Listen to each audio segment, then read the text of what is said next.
we tell our parents, and my mom and Sarah's parents were terrified. Yeah. They're like, you're leaving the French Laundry to work on a ranch in Wyoming, and you think you're going to make this much money? They're like, it's a total scam. Yeah. And I get back on the phone with Mitch, and I explain it to Mitch. I'm like, I just started dating this girl. Is there any way we could meet or something, you know? And he's like, I understand. I totally understand. And so he's like, what days do you have off? I tell him what days we have off. And he was like, okay, I'll get you a flight. I'll send you the details tomorrow. And I'm like, okay. Next day, I get a text message from Mitch, and it's a couple digits and numbers, right? Mm-hmm. Letters and numbers. And I'm like, what is this? Mm-hmm. And he's like, that's the tail number. And I was like, oh, shit. And so when you fly on a private jet, it's organized by the tail number of the plane.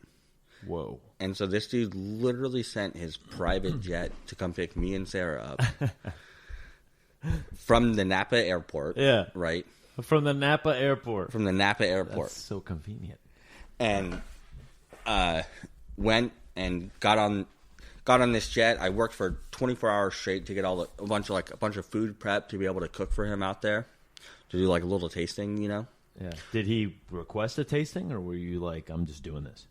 I was like, I'm just doing this. Okay. And so fly out there and land. Mitch and his wife pick us up, take us to this ranch. And, I mean, this is literally like out of a movie. You know what I mean? It's like 500 acres, beautiful ranch. You can house like 50 people there. Has like a full commercial kitchen. Yeah. With an outdoor little restaurant that you could seat up to like 30 people. Yeah. Wood-fired pizza oven. And we're just like, where in the hell are we? Yeah. And we landed in a private jet, ended up on this ranch, and we, really locked the job in, and then flew back, told our parents, and they're all like, oh my God, this is like a movie. You guys got to write a book about this. And we're like, all right. And then spent about another month at the restaurant, and then went out to Wyoming and worked this gig for Mitch. Yeah.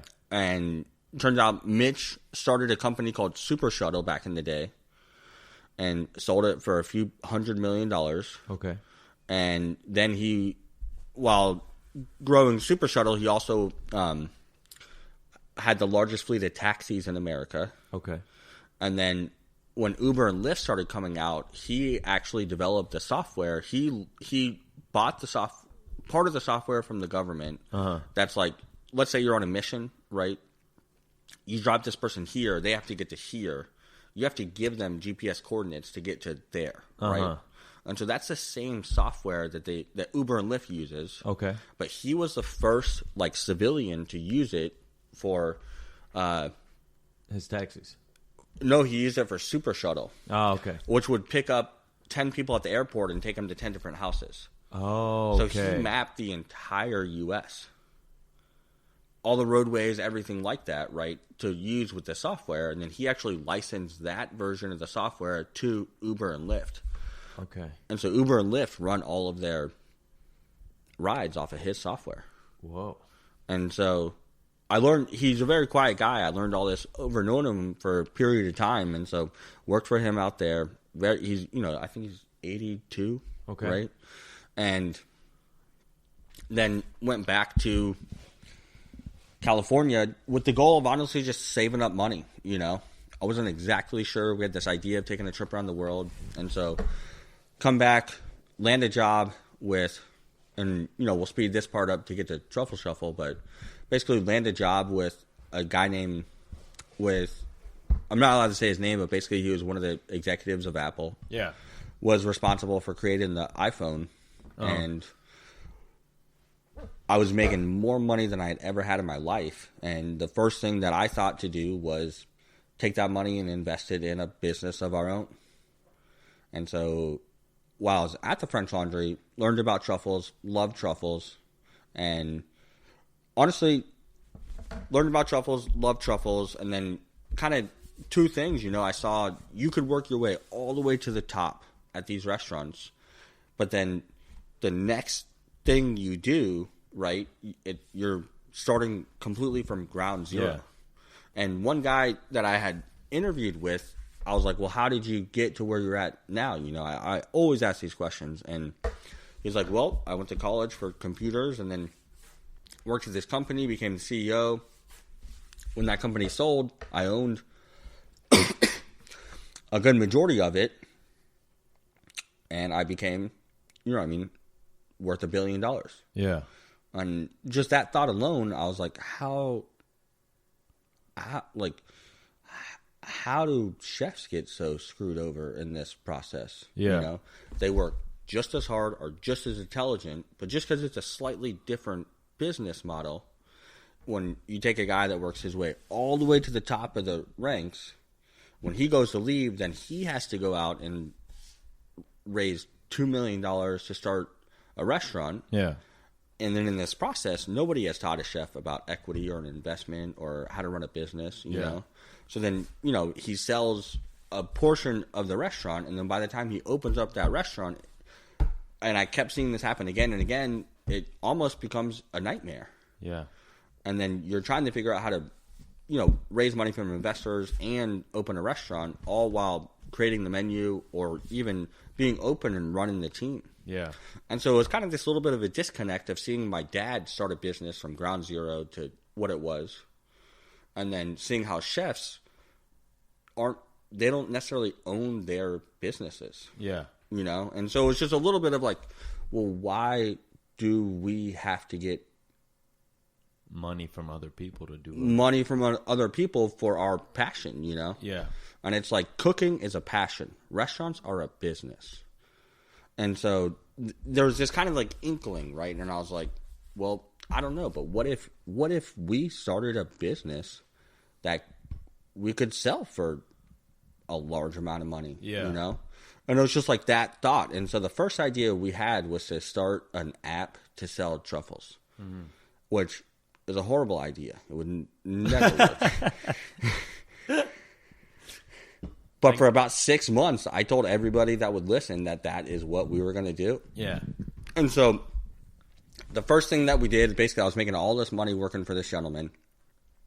I was literally bringing in around $10,000 a month working for him. And so after about 2-3 months, I got this kid, and we took 9,999 euros. That was a legal amount you're allowed to fly with.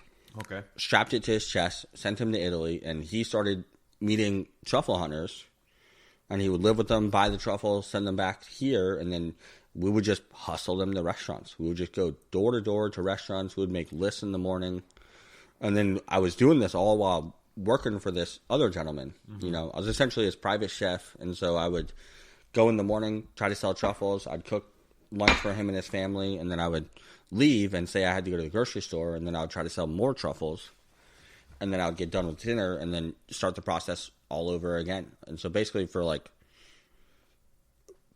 since I started Truffle Shuffle, I always had like 2 to 20 pounds of truffles in a cooler in my car and a scale and everything that I was trying to figure out how to sell. Yeah. So you're selling these truffles out of your car, and then when do you upgrade? When are you like, okay, this is taking off? When are you kind of realizing that like this is something that could work? When we started the business and just dealing with that amount of money, I mean, we started off, and the guy that we first started it with, he got really nervous when he was out in Italy, and just dealing with that amount of money. Yeah. And he just went completely AWOL. And then I had to figure out how to continue getting truffles in. And as soon as he went AWOL, we got our first order from a Michelin star restaurant. Yeah. Right? And so I had to figure out how to get these truffles in, and made some connections through Instagram, and then got this first beautiful shipment in, right? Sold it to our first 2 Michelin star restaurant, which was Accarello, right? And then the next 3 shipments were destroyed by customs. And so we lost $8,000. How'd they destroy it? They would come in, and we would ship them through DHL, and they would land in Salt Lake City, Utah, where the customs person was, right? And what would happen is they would just get flagged for inspection, and they wouldn't even ever inspect it, but they would sit there for like 4 or 5 days. And by the time the truffles got to us, they were terrible. Yeah. They wouldn't put them in a cooler, right? And so we learned, that's a big part of this business, just learning, the logistics of shipping it, right? Yeah. And so you want to ship it directly from where the hunters have found it to where your customs person is. That way you can literally go down there. I mean, some days now, when we were in the height of the season, we would call our customs guy 96, 150 times a day. Yeah. Right? Hey, we got these truffles coming in. You need to clear them. You need to clear them. You need to clear them. And they literally just look at them, make sure there's no dirt on them, and then clear them. That is all they do. Uh-huh. They're not even like checking for drugs or anything like that. They're just, and then they tape the box back up, cleared. And so,